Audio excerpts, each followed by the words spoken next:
Welcome to lunch hour. This is Satish. Telugu రాష్ట్రాలను భూకంప భయం వెంటాడుతోందా? ఎపిక్ ఎర్త్క్వేక్ రీసెర్చ్ సంస్థ రిపోర్ట్లో నిజమెంత? తెలంగాణలో భారీ భూకంపాలు వస్తాయా? ఆంధ్రప్రదేశ్ రాజధాని అమరావతి డేంజర్ జోన్లో ఉందా? తెలుగు రాష్ట్రాలు ఏ భూకంప జోన్లో ఉన్నాయి? అప్రమత్తం అవ్వాలా, ఆందోళన వద్దంటారా? తెలుగు రాష్ట్రాల్లో భూకంపాలు వచ్చే అవకాశాలపై ఇప్పుడు లంచ్ అవర్ డిబేట్లో ఇన్ డీటెయిల్గా చర్చించబోతున్నాం. పబ్లిక్ ఎక్కడైతే 2 రోజుల నుంచి ప్యానిక్ గురవుతున్నారో పూర్తిగా దానికి సంబంధించి సైంటిఫిక్గా ఈరోజు 10 టీవీ మీకు క్లారిఫై చేయబోతోంది. ఇదే అంశంపై మాట్లాడడానికి మనతో పాటు జాయిన్ అవుతున్నారు శ్రీ నగేష్ గారు, రిటైర్డ్ ఎన్జీఆర్ఐ సైంటిస్ట్, అలాగే geological survey of India retired director Mahender Reddy గారు కూడా డిబేట్లో జాయిన్ అవుతున్నారు. నగేష్ గారు, గత 2 రోజులుగా మన వార్తలు చూస్తున్నాం. ఎర్త్క్వేక్ రీసెర్చ్ సంస్థ ఇచ్చిన ఒక రిపోర్ట్, అంటే 2 తెలుగు రాష్ట్రాల్లో భారీ భూకంపాలు రాబోతున్నాయి. ఆంధ్రప్రదేశ్ రాజధాని అమరావతితో పాటు ఇక్కడ రామగుండం, తెలంగాణలో మిగతా ప్రాంతాలు కూడా ఎఫెక్ట్ కాబోతున్నాయి అంటూ ఒక ఎక్స్ వేదికగా వచ్చిన ఒక రిపోర్టు ఆ సంస్థ చేసిన. ఇది ముందు ఆ సంస్థ ఎక్స్లో ఏం మాట్లాడిందో ఒకసారి నేను మీకు చదివి వినిపిస్తాను. As per hour research and analysis, upcoming significant earthquake possible near Ramagundam, Telangana, south India. Tremors May reach up to near Hyderabad, Warangal, Amaravati, Andhra Pradesh and Maharashtra. దానికి సంబంధించి మ్యాగ్నిట్యూడ్ కూడా వాళ్ళు కొన్న టెక్నికల్ అంశాలని ఇక్కడ పొందుపరుస్తున్నారు. నగేష్ గారు, ఇది ఎంతవరకు నమ్మాలి? ఇది ఎప్పుడైతే ఈ సంస్థ ఎక్స్ వేదికగా ఈ ట్వీట్ చేసిందో అక్కడ నుంచి ఒక రకమైన చర్చ, ఎందుకంటే లేటెస్ట్గా థాయిలాండ్, మయన్మార్లో భూకంపం రావటం, మనం కూడా ఎఫెక్ట్ అవుతామేమో, మొన్నటి వరకు సేఫ్ జోన్లో ఉన్నామని అన్నారు, ఇప్పుడేమో భారీ భూకంపాలు వస్తాయంటున్నారు అన్నది ఒక ప్రజల్లో ఒక రకమైన చర్చకు దారితీసింది. నా ఒక్కడికే నిన్నటి నుంచి దాదాపు ఒక 20-30 మంది అడిగారు, నిజంగా భారీ భూకంపాలు వస్తున్నాయా, భారీ భూకంపం అంటున్నారు అని. కొంత క్లారిటీ ఇస్తారు సార్ నగేష్ గారు? First of all, earthquake prediction అనేది పాసిబిలిటీ లేదు. ఎందుకు ఎర్త్క్వేక్ ని మనం ఎందుకు ప్రిడిక్ట్ చేయలేమంటే, ప్రస్తుతం ఉన్న మనం శాస్త్రీయ పరంగా ఏదైతే అధ్యయనాలు చేస్తున్నామో భూమి పైన నుంచి లోపలికి వివిధ ఇన్స్ట్రుమెంట్స్ ద్వారా మనం సైంటిఫిక్ పరంగా అధ్యయనం చేస్తున్నాం. భూకంపాలు 2 కిలోమీటర్ల నుంచి 670 కిలోమీటర్ల దాకా భూమి లోపల ఉత్పన్నం అవుతూ ఉంటాయి. సో అంటే మీకు ఎంత వ్యత్యాసం ఉందో. అలాగే మనకి మ్యాగ్నిట్యూడ్ 1 నుంచి గత 150 సంవత్సరాల్లో మన దగ్గర ఇన్స్ట్రుమెంటల్లీ రికార్డెడ్ ఎర్త్క్వేక్స్ ఏవైతే ఉన్నాయో, అది మ్యాక్సిమం ఎర్త్క్వేక్ 1960 చిలీలో 9.5 9.6 మ్యాగ్నిట్యూడ్. ప్రస్తుత పరిస్థితిలో మేము ఏదైతే గత 40-50 సంవత్సరాల నుంచి అందరం అధ్యయనం చేస్తున్నామో, భూకంప ప్రిడిక్షన్ అనేది సాధ్యం కాదు. అది నేను ఖరాఖండిగా చెప్తున్నాను. ఇప్పుడు ఆయన ఎవరైతే ఇచ్చారో, ఆయన ఏ శాస్త్రీయ పరంగా ఇచ్చారో నాకు తెలీదు, ఎందుకంటే అది ఆయన దాకా ఆయన విద్వత్కి నేను వదిలేస్తున్నాను. కానీ నేను ప్రజలకు చెప్పేది ఏమిటంటే, ప్రిడిక్షన్ అంటే నేను సమయం, ఎక్కడ, ఎప్పుడు, ఎంత తీవ్రతతో భూకంపం సంభవిస్తుంది, ఆ భూకంప కేంద్రం ఎక్కడుందో నేను చెప్పగలిగితే దాన్ని ప్రిడిక్షన్ అంటారు. అంటే ఏమిటి? 100% గా నేను ఈ ఎర్త్క్వేక్ లొకేషను, టైము, మ్యాగ్నిట్యూడ్ చెప్పగలిగితే దాన్ని ప్రిడిక్షన్ అంటారు. ప్రస్తుతం మన శాస్త్రీయ పరంగా ఏదైతే అధ్యయనం చేస్తున్నామో, గత 100 ఏళ్ల నుంచి మనకి ఇన్స్ట్రుమెంట్స్ వచ్చినప్పటి నుంచి, భూకంపాలు లైక్లీహుడ్ ఎక్కడ సంభవించవచ్చు అనేది మటుకు అధ్యయనం అయిపోయింది. అంటే ఏమిటి? ఎక్కడైతే పలకలు ఢీకొంటున్నాయో, ఎక్కడైతే పలకలు ఉత్పత్తి అవుతున్నాయో, ఎక్కడైతే పలకలు రాసుకుంటున్నాయో అక్కడ మనకు భూకంపాలు వస్తాయి. అక్కడే వాటి కేంద్రాలు 95% ఉంటాయని అది మటుకు ప్రతి ఒక్కరికి, శాస్త్రవేత్తలకు, ఎవరైతే భూభౌతిక పరిశోధనాలయంలో మనం శాస్త్రీయ పరంగా చేస్తున్నామో మనందరికీ తెలుసు.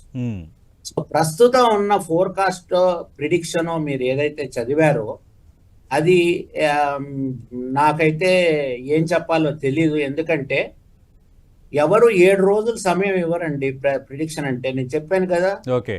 వెదర్ కూడా ప్రిడిక్ట్ చేయరు, ఫోర్కాస్ట్ ఇస్తారు. ఇవాళ 50% వర్షం పడే సూచన ఉంది హైదరాబాద్ లో అంటారు. మీరు ఎప్పుడైనా వాళ్ళ వెదర్ ఫోర్కాస్ట్ చదివితే అవును సార్. ఫోర్కాస్ట్ అంటారు, ప్రిడిక్షన్ ఎవరు అనరు. అంచనా. So globally seismologist, globally earth scientist కి ఇదైతే చాలా క్లియర్ గా ఉంది దట్ మనకి earthquake prediction is not possible. మీరు రెండో ప్రశ్న ఏమడిగారంటే ఉభయ తెలుగు రాష్ట్రాలు ఏ సైస్మిక్ జోన్స్ లో ఉన్నాయి. ఇప్పుడు రివిజన్ అయింది. Either we are in safe zone or either we are in danger zone. అది సార్ నా ప్రశ్న. సార్ సేఫ్ డేంజర్ అనేది చాలా పెద్ద వ్యత్యాసం ఉంది. అందుకే నేను దానికి కూడా ఒక చిన్న వివరణ ఇస్తాను sir. Seismic zone map revise అయింది, డ్రాఫ్ట్ వచ్చేసింది, త్వరలోనే అది ప్రచురితం అవుతుంది. బ్యూరో ఆఫ్ ఇండియన్ స్టాండర్డ్స్ ఇది ఫస్ట్ టైం శాస్త్రీయ పరంగా సైస్మిక్ జోనింగ్ మ్యాప్ తయారు చేశారు. అంటే ఏమిటంటే పాత భూకంపాలు, పాత మన హిస్టారికలీ అర్త్క్వేక్స్ వచ్చిన నుంచి ఎంత యాక్సలరేషన్ జనరేట్ అయ్యాయో దాని నుంచి ప్రతి పాయింట్ 11 కిలోమీటర్లు, అంటే ఏమిటంటే దేశాన్ని ప్రతి 11 కిలోమీటర్లను విభజించి అక్కడ ఎంత భూమి ఎంత ఇంటెన్సిటీతో భూప్రకంపనలు రాగలుగుతాయో ఆ అధ్యయనం చేసి ఆ రివిజన్ మ్యాప్ ప్రకారంగా మనకి ఏమిటంటే ఇప్పుడు 5 జోన్స్ లో డివైడ్ చేసాం భారతదేశాన్ని. మొన్నటి వరకు 4, ఇప్పుడు 5 అయినాయి. సైస్మిక్ జోన్ 6 లో మ్యాగ్నిట్యూడ్ 8 అర్త్క్వేక్, 8.5 అర్త్క్వేక్ రావచ్చు. ఎందుకంటే అండమాన్ నికోబార్ లో 9.2 కూడా మనం చూసాం. అంటే అత్యధికమైన మహాభూకంపాలు ఏదైతే అంటామో అవి వస్తాయి. సైస్మిక్ జోన్ 5 లో మీకు 7 to 8 మధ్యలో రావచ్చు. సైస్మిక్ జోన్ 3 లో 6 and above. సైస్మిక్ జోన్ 2 లో లెస్ దెన్ 6, 5 అలా. ప్రస్తుతం మనం ఏదైతే 6, 5, 4, 3, 2 ఈ ఆఖరి 2 ఏదైతే మనం కింద హైరార్కీలో చూస్తే సైస్మిక్ జోన్ 2, సైస్మిక్ జోన్ 3 లో ఉభయ తెలుగు రాష్ట్రాలని విభజించారు. గోదావరి పరివాహక ప్రాంతాలు, కోస్టా ఆంధ్ర ఏదైతే ఉందో దాన్ని సైస్మిక్ జోన్ 3 కింద విభజించారు. తజిమా ఏరియా అంతా సైస్మిక్ జోన్ 2 కింద. అంటే ఏమిటి, మీకు ఎంత అత్యధికమైన భూకంపం రావచ్చు ప్రస్తుతం ఉన్న నాలెడ్జ్ తో మనం చెప్పగలుగుతాం. అంటే సైస్మిక్ జోన్ 2 లో మనకి 5.5 కన్నా తక్కువ రావచ్చు, 5 to 6 లేకపోతే 5.5 to 5.5 మన సైస్మిక్ జోన్ 3 లో రావచ్చు అని మనం ఒక ఇది చెప్పొచ్చు. పాత డేటాతో మనం ఏదైతే అధ్యయనం చేసి చెప్పగలం. సో సేఫ్ జోన్ అంటేనండి భూకంపాలు భూమి తయారైనప్పటి నుంచి, ఎప్పుడు ఉత్పన్నమైనప్పటి నుంచి కొన్ని వేల సంవత్సరాల నుంచి భూకంపాలు సంభవిస్తూనే ఉన్నాయి. భూకంపాలని ఏదైతే ప్రకంపనలు అంటామో, భూకంపం వచ్చిన తర్వాత తరంగాలు ఏదైతే ప్రకంపనల కింద మారుతాయో వాటిని తట్టుకునేటట్టు మనం నిర్మాణం చేసుకోవాలి. ఇప్పుడు టోకియో ఉదాహరణ తీసుకోండి, అక్కడ మెగా అర్త్క్వేక్ వస్తుందని అప్పుడే ఫోర్కాస్ట్ చేసుకున్నారు వాళ్ళు. ఈ ఏదైతే మైనమార్ అర్త్క్వేక్ మనం 2011లో చూసాం, వాళ్ళకు కూడా 9 మ్యాగ్నిట్యూడ్ భూకంపం వచ్చిన తర్వాత అవి ఎంత ప్రకంపనలు వచ్చినా కూడా వాళ్ళ బిల్డింగ్స్, వాళ్ళ స్ట్రక్చర్స్ అన్ని ఉన్నాయి. కానీ సునామీ వల్ల వాళ్ళకి పెద్ద ఇది ఆస్తి నష్టం, ప్రాణ నష్టం. So safe zone, danger zone ఈ వ్యత్యాసం seismic zone 2 to seismic zone 6. మనం ఆ సైస్మిక్ జోనింగ్ మ్యాప్ లో 2, 3 లో ఉంది. సార్ మీరు లైన్లోనే ఉండండి సార్. మహేందర్ రెడ్డి గారు నమస్తే సార్. నమస్తే. నమస్తే మహేందర్ రెడ్డి గారు. ఎస్ సార్, ఎస్ సార్, మీరు మొత్తం విన్నారు. అంటే మీ ఫోర్కాస్ట్ ఏంటి సార్? ఏదైతే ఈ సంస్థ ఇచ్చిందో దానికి సంబంధించి గత 2 రోజులుగా జరుగుతున్న చర్చ మీరు వినే ఉంటారు. ఇప్పుడు మీరు ఇంతకు ముందు నాగేష్ గారు కదా, నాగేష్ గారు ఆయన చెప్పారు, ఇప్పుడు whatever he said is 100% true. Nobody can ఎవరు ప్రిడిక్ట్ చేయలేరండి అర్త్క్వేక్స్. ఓన్లీ థింగ్ ఏంటంటే అర్త్క్వేక్ వచ్చే ప్రోన్ ఏరియాస్ ఏముంటాయో, వీక్ జోన్స్ ఏముంటాయి, ఫాల్ట్ జోన్స్ ఏముంటాయి అనేది మాత్రమే డిమార్కేట్ చేసి పెట్టారు. ఏంటంటే either NGRI will do it or geological survey of India will do it these have been marked. ఒక సీస్మోటెక్టానిక్ అట్లాస్ అనేది ఒకటి రిలీజ్ చేశారు జియాలజికల్ సర్వే ఆఫ్ ఇండియా. తర్వాత ఇప్పుడు సార్ చెప్పినట్టుగా జోన్స్ మార్క్ చేశారు, Zone 2, Zone 3 అని. ఇవన్నీ కూడా ఏంటంటే సీస్మో టెక్టానిక్ మ్యాప్ తయారు చేయడానికి మైక్రో సీస్మిక్ జోనేషన్స్ కూడా చేశారు. ఎందుకంటే అది టాలో పెనిట్రేషన్ టెస్ట్ చేసేసి జియోఫిజికల్ అండ్ జియాలజికల్ కండిషన్స్ చూసి వాళ్ళు మొత్తం ప్రిడిక్ట్ చేసి జోనేషన్ చేశారు, సీస్మిక్ జోనేషన్స్ అన్నప్పుడు. ఇప్పుడు ఏంటంటే మనకు ఇప్పుడు వీళ్ళు చెప్పిన ఏరియా ఏదైతే ఉందో అదంతా కోల్డ్ బెల్ట్ అండి. కోల్డ్ బెల్ట్ ఏంటంటే ఇది గోండ్వానా రిఫ్ట్ వ్యాలీ ఉంది, అక్కడ ఈస్టర్న్ ఘాట్స్ వస్తుంది, తర్వాత ఇక్కడ ధార్వార్ క్రేటాను ట్రై జంక్షన్ లాగా ఉండదు ఆ రామగుండం ఆ ఏరియాలో. That is a known weak zone rift valley. అయితే ఏంటంటే ఇప్పుడు ఎప్పుడు వస్తుంది అనేది nobody can predict. Question is if at all anything comes it will be along the weak zones. But ఏంటంటే వాట్ ఈస్ ద ఇంటెన్సిటీ, ఏ ఇంటెన్సిటీతో వస్తుంది, ఎంత వస్తుంది, ఎప్పుడు వస్తుంది, ఎలా వస్తుంది అనేది మాత్రం ప్రిడిక్ట్ చేయలేరండి. Whatever they have told, I have seen that alerts and all these things, it looks like sensationalism and unnecessary panic create చేయడానికి చేశారు.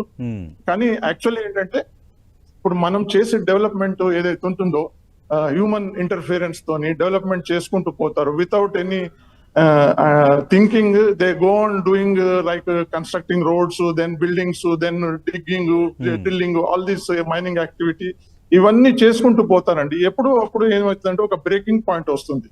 ఎందుకంటే earth has to adjust to the new setting. అప్పుడు ఆ moments will be along this, ఈ particular weak zones along లో అది adjust అవుతుంది for about few seconds or 1 minute or whatever time. ఆ అడ్జస్ట్మెంట్ లోనే this tremors, this disturbances will happen. And then most of the times earthquake తో ఏమి రాదండి, మనం కట్టుకునే ఇళ్ళు మీద పడి చనిపోతారు తప్ప public. Hello right, Mahender Reddy గారితో మళ్ళీ మాట్లాడదాం, ఫోన్ లైన్ కట్ అయినట్టుంది. నగేష్ గారు, అంటే మన తెలుగు రాష్ట్రాల చరిత్రలో అంటే ఉమ్మడి ఆంధ్రప్రదేశ్, మహేందర్ రెడ్డి గారు మాట్లాడండి సార్. మహేందర్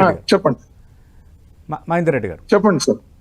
అదే సార్, అంటే ఇప్పుడు ఇది వచ్చింది 1 week లో ఏదో జరగబోతుంది, ఈ తరహా వార్తలు, అంటే ఎవరైనా ఒకవేళ ఈ విధంగా గెస్ చేయగలిగితే ఫస్ట్ ఆ రిపోర్ట్ ఎవరికి ఇవ్వాలి? ఇట్లా పబ్లిక్ గా చెప్పే వాతావరణం ఉంటుందా? No, you cannot guess like that, sir. This is not it cannot be, earthquakes cannot be predicted. Only thing is question of which are the weak zones where there is a possibility of a tremor in the future. This only ఎప్పుడైనా tremor వచ్చినప్పుడు మనము earth ని disturb చేసినప్పుడే అది adjustment కోసం, అది ఒక breaking point వచ్చినప్పుడు along that weak zone it gets adjusted. And adjustments ఆ టైంలో జనరేట్ అయిన సిస్మిక్ వేవ్స్ వల్లనే వచ్చిన మూవ్మెంట్స్, ఆ మూవ్మెంట్స్ వల్లనే వచ్చిన డిస్టర్బెన్సెస్, బిల్డింగ్స్ పడిపోవడం కానీ ఇవి కానీ. కానీ ఇక్కడ ఏంటంటే ఇప్పుడు మనము Zone 2, Zone 3 లో మనకు మైల్డ్ గా only time of the duration and the intensity తక్కువ ఉంటుందండి. ఆ తక్కువ ఉన్నప్పుడు ఏమవుతుందంటే మనకు ఆల్రెడీ చాలా పెద్ద స్ట్రక్చర్స్ అన్ని అసిస్మిక్ డిజైనింగ్ కూడా చేస్తున్నారు, కన్స్ట్రక్షన్స్ చేస్తున్నప్పుడు అది అబ్జర్వ్ చేసుకుంటది. Most of the time observe చేస్తుంది. ఓన్లీ ద వెరీ అబోవ్ 5.5, 6 ఆ రేంజ్ లో వచ్చినప్పుడే అది it will impact the structures and all, and that nobody can predict. ఇప్పుడు ప్రిడిక్షన్ లాగా పంపించారు కదా, I don't think that is any scientific వేలో ప్రిడిక్ట్ చేసినట్టు లేదండి. అది only thing is that is a weak zone, no doubt. That weak zone లో ఎప్పుడు వస్తుంది, ఏమొస్తుంది అనేది nobody has so far designed any methodology to predict the particular time and place. ఇది only we know these are the weak zones. ఈ weak zones లో మనము careful గా మనము సస్టైనబుల్ డెవలప్మెంట్ చేసుకోవాలి. కేర్ఫుల్ గా ఓవర్ చేసినాం అనుకోండి, అది ఎప్పుడు ఒకప్పుడు మనకు డిస్టర్బ్ అవుతుంది. అది ఎప్పుడు బ్రేకింగ్ పాయింట్ వస్తుంది అనేది we do not know. So దాన్ని కేర్ఫుల్ గా మనం హ్యాండిల్ చేయాలి. రైట్, మహేందర్ రెడ్డి గారు మీరు లైన్లోనే ఉండండి సార్. నగేష్ గారు, అంటే ఉమ్మడి ఆంధ్రప్రదేశ్లో కానీ ఇప్పుడు రాష్ట్రాల డివిజన్ తర్వాత కూడా మన రాష్ట్రాల్లో ఎప్పుడు సార్ కొంచెం అత్యధిక తీవ్రత వచ్చిన తీవ్రత ఎంత సార్? మనకి ఇప్పటి వరకు వచ్చిన భూకంపాలు మనం చూస్తే 1969లో ఒంగోలులో 5.1, 1969లో భద్రాచలంలో 5.7, తర్వాత మనకి ఆదిలాబాద్ లో భూకంపం వచ్చింది, తర్వాత హైదరాబాద్ లో 1984, 1999, 2013 ఇవన్నీ చాలా స్వల్పమైనవి. 1983లో మనకి మేడ్చల్ ఎర్త్క్వేక్ వచ్చింది. అది అలాగే మనకి 2020లో 26th జనవరి మనకి ఈ భూకంపం వచ్చింది, ఎక్కడ మనకి పులిచింతల ప్రాజెక్ట్ దగ్గర వచ్చింది. అలాగే మనకి ఇప్పుడు ప్రస్తుతం ఏదైతే ములుగులో మనకి December 4, 2014లో 24లో సారీ, అది 5.3 మాగ్నిట్యూడ్ కింద వచ్చింది. మనకి భద్రాచలం అర్త్క్వేక్ ఇప్పటి వరకు అత్యధికమైన మాగ్నిట్యూడ్ అర్త్క్వేక్. ఇప్పుడు సార్ అన్నట్టు మహేందర్ రెడ్డి గారు చెప్పినట్టు మనకి ఈ భూకంపాలు ములుగైనా సరే, భద్రాచలం అయినా సరే, ఇవి గోదావరి పరివాహక ప్రాంతం. అది టెక్టానికలీ మన సైస్మో టెక్టానిక్ అట్లస్ మ్యాప్ ఏదైతే జియోలాజికల్ సర్వే ఆఫ్ ఇండియా తయారు చేసిందో దాని నుంచి మనకి ఏం తెలుస్తాయంటే అక్కడ పెద్ద భూకంపాలు, అంటే పెద్దగా అంటే భూకంపాలు ఒక సైజ్ మోడరేట్ సైజ్ అర్త్క్వేక్స్ వస్తాయని మనకి నిర్ధారణ అయింది. అది ఎందుకు వస్తున్నాయో కూడా మనకి తెలుసు. గత కాలం నుంచి మనకి ఏదైతే ఎన్జిఆర్ఐ ఇన్స్ట్రుమెంట్స్ పెట్టింది, నేషనల్ సెంటర్ ఫర్ సైస్మాలజీ ఇన్స్ట్రుమెంట్స్ పెట్టింది, అడప చిన్న చిన్న మాగ్నిట్యూడ్ అర్త్క్వేక్స్ వస్తున్నాయి.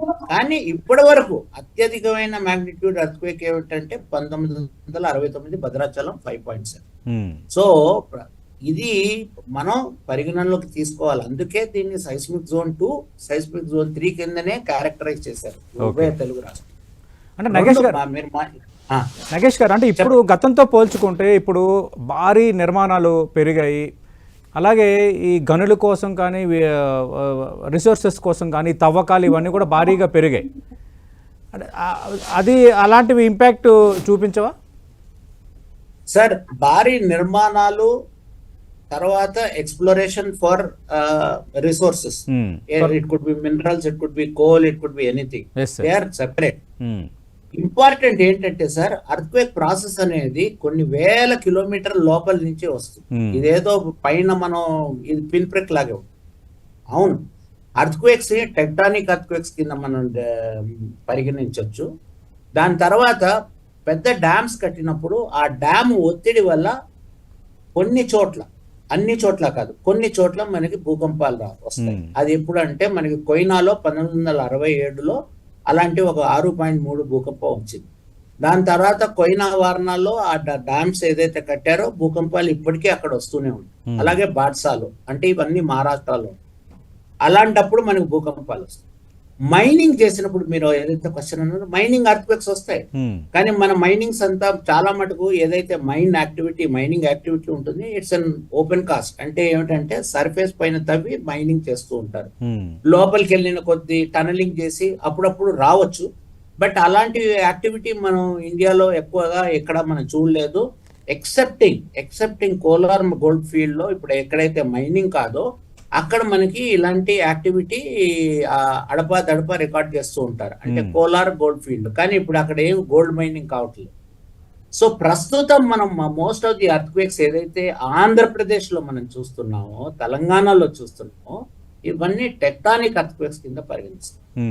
నేను ఎప్పుడు ఒకటే చెప్తానండి, భూకంపాల గురించి మనం ఈ డిస్కషన్ ఏదైతే చేస్తున్నామో, నేను పాలకులకి, మున్సిపల్ కార్పొరేషన్స్ కి, ప్రజలకు ఒకటే చెప్పేది, ప్రతి ఒక్కరికి అవగాహన, అవేర్నెస్ అందరికీ వచ్చింది. ఎందుకంటే ఇలాంటి ప్రిడిక్షన్స్ ఎవరో చేస్తారు, భయభ్రాంతులు అయ్యారంటారు. భయభ్రాంతులు అయ్యే అవసరం లేదు.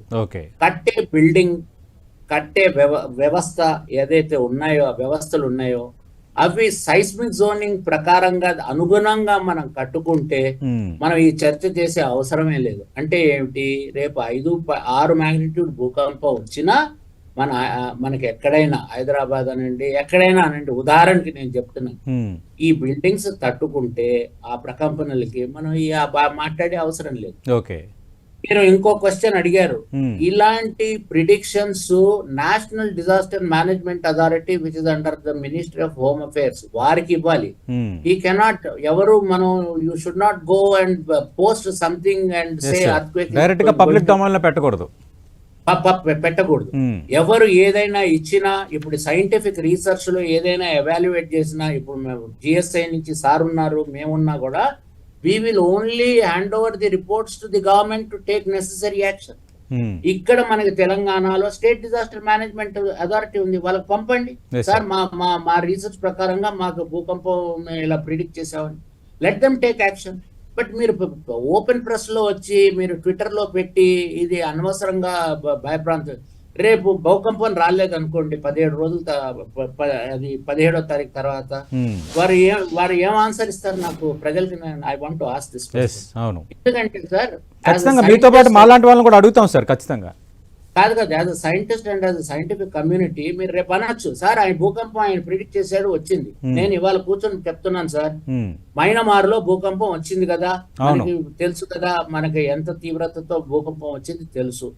నెక్స్ట్ 10 days లో మైనమారులో ఎక్కడైతే భూకంపం సంభవించిందో 4 మాగ్నిట్యూడ్ కన్నా ఒక 10 ఎర్త్క్వేక్స్ ఆఫ్టర్ షాక్స్ వస్తాయని నేను చెప్తాను. ప్రిడిక్షన్ అయినట్టేనా?